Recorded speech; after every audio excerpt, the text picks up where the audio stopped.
এখানে মটরশুঁটি আর সিমের বিচি নেওয়া হয়েছে। খিচুড়ি রান্না করব আর হাঁসের মাংস রান্না করব। আর এখানে হাঁসের মাংসটা ধুয়ে নেওয়া হচ্ছে, ধুয়ে পরিষ্কার করে নেওয়া হচ্ছে। আসসালামু আলাইকুম বন্ধুরা, দূরের এবং কাছের দেশে এবং দেশের বাইরে যে যেখানে আছেন, আশা করি আল্লাহর রহমতে আপনারা সবাই ভালো আছেন। আর আপনাদের দোয়া আল্লাহর রহমতে আমিও ভালো আছি। আমি সাবিনা, আমার চ্যানেল সাবিনাতে আপনাদের সবাইকে স্বাগতম। আর আমার চ্যানেল সাবিনাতে নতুন এক ভিডিও নিয়ে আপনাদের মাঝে হাজির হলাম। আর এখানে আমি তেল দিয়ে মশলাটা দিয়ে দিয়েছি। আর পাশে এক বিল্ডিংয়ে টাইলস লাগাচ্ছে, তো তার শব্দ আসছে, আপনারা কিছু মনে করবেন না।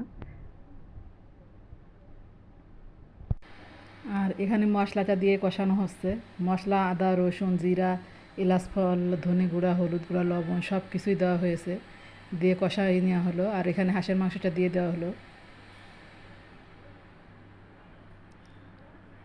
এই হাঁসের মাংসটা খেতে মাশাআল্লাহ অনেক মজা হয়েছে, আলহামদুলিল্লাহ।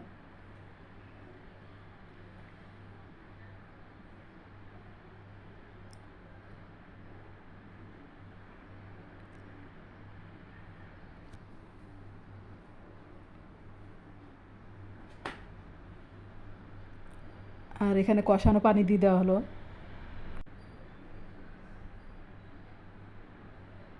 আর কষানো হয়ে গেছে, তো ঝোলের পানি দিব।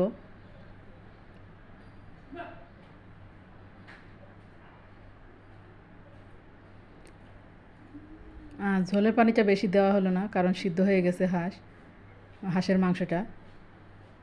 আর সাথে খিচুড়ি রান্না হবে। আর এখানে মাংসটা হয়ে গেছে, তো নামিয়ে নেওয়া হবে। আর পুরাতন বন্ধুদেরকে আমি অসংখ্য অসংখ্য ধন্যবাদ জানাই।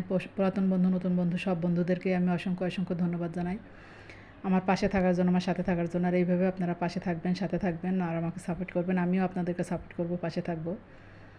আর নতুন বন্ধুরা যারা এই মুহূর্তে আমার ভিডিও দেখছেন, এখন পর্যন্ত সাবস্ক্রাইব করেননি, তো আপনাদের ছোট্ট একটা লাইক আর সাবস্ক্রাইব করে দিবেন। আর এভাবে আমার পাশে থাকবেন। তো সাবস্ক্রাইব করবেন, সরি, সাবস্ক্রাইব করবেন, কমেন্ট করবেন, লাইক করবেন, আর পাশে থাকা বেল আইকনটা প্রেস করে দেবেন যেন নোটিফিকেশনটা সবার আগে পেয়ে যান। আর আপনাদের ছোট্ট একটা লাইক আমার ভিডিওটাকে সবার মাঝে পৌঁছে দিতে সাহায্য করবে।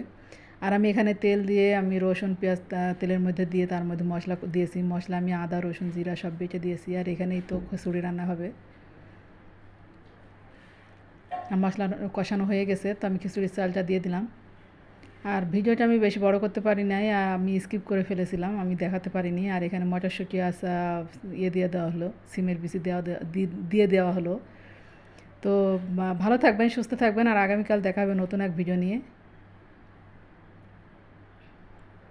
আর এই তো চালটা ভাজা হয়ে গেছে, তো রাইস কুকারের ভিতরে দিয়ে দেওয়া হবে। তো আমি সম্পূর্ণটা দেখাতে পারিনি, তার জন্য দুঃখিত। ভালো থাকবেন, সুস্থ থাকবেন। আল্লাহ হাফেজ। আসসালামু আলাইকুম।